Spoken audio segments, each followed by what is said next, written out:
So now back in the headlines yet again, another day, another twist. Former President Joe Biden's decline, putting a spotlight squarely on his inner circle. But when it comes to hearing from that inner circle, it has been radio silence. Mike Emanuel in D.C., where some folks are trying to change that. How they doing, Mike? Good morning. Bill, good morning to you. There are many folks across the political spectrum who want answers from the Biden inner circle. But after being by his side throughout his years as vice president and then president, longtime advisors Anita Dunn, Mike Donilon, Bob Bauer, and Jeff Zients are silent, as now 3 books have come out detailing an ailing geriatric president with AIDS lying about his health and stamina, while they tried to win him another term in office, suggesting nothing was wrong. Let's stop using nice words like gaslighting and cover-up. They lied to us. And they lied to us about the fitness of the commander-in-chief while our active military were abroad. And I think now you're going to see some investigations.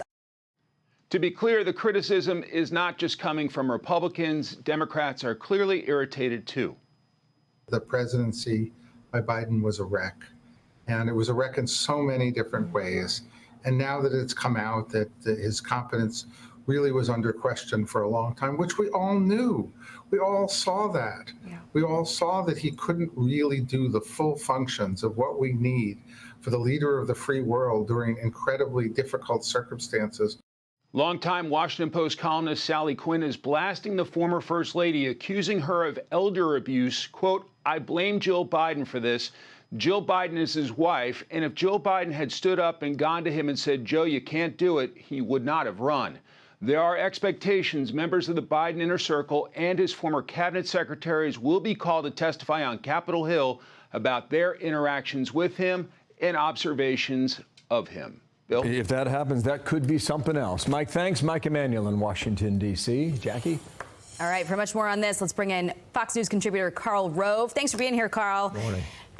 This is going to widen the circle of folks who need to answer questions, including some folks on the House. You had 4 Democrats who were the most frequent visitors, Hakeem Jeffries, Catherine Clark, Pete Aguilar, and Susan DelBene. But you worked in the West Wing. So how much more important are the people who saw the president every day? I mean, the Anita Dunns of the world, Ron Klain's. It's a relatively small place, a relatively small number of people working at it. I think 60 some odd people who come and go with the president. They had to know. They saw him up close and personal. They saw him every day, at least every day that he was there. And so, yes, if we're going to get to the bottom of this, I suspect we're going to have to call the senior aides to the president and say, what did you know about his mental difficulties, and when did you begin to sense it? I think Sally Quinn hit on a very important point, if I could return to that for a second.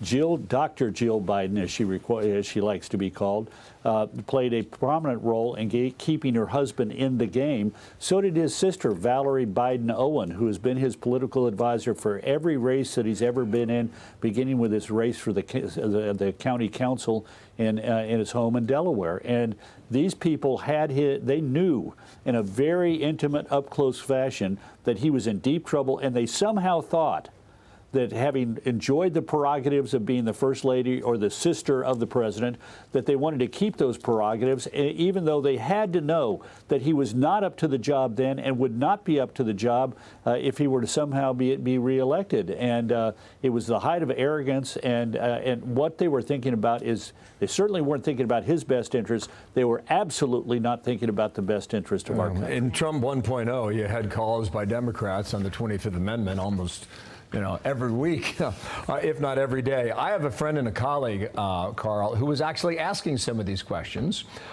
despite some of the other absences, and it kind of went like this. Watch here. Thank you, Kareem. What does the president do outside the hours of 10 a.m. and 4 p.m.? Well, you heard him speak to supporters yesterday outside of 4 p.m. What do you say to anyone who is questioning whether the president would survive a full 4-year term? If you look at what he's been able to do, he has been able to push forward and get done historic pieces of legislation. I mean, hey, she's right here. You made a point about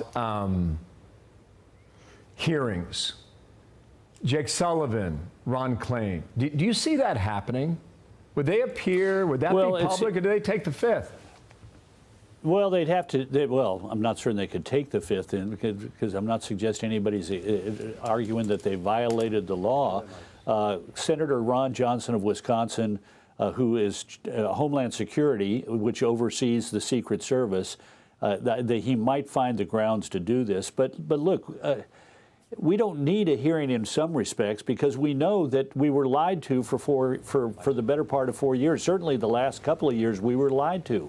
And there were people who were complicit in this. Alex Thompson, who's got one of the new books out about this, who's a journalist, makes the point that the media lost trust with the American people because of this, and the media, need to confront the fact that they knew these things or didn't ask these questions or played along.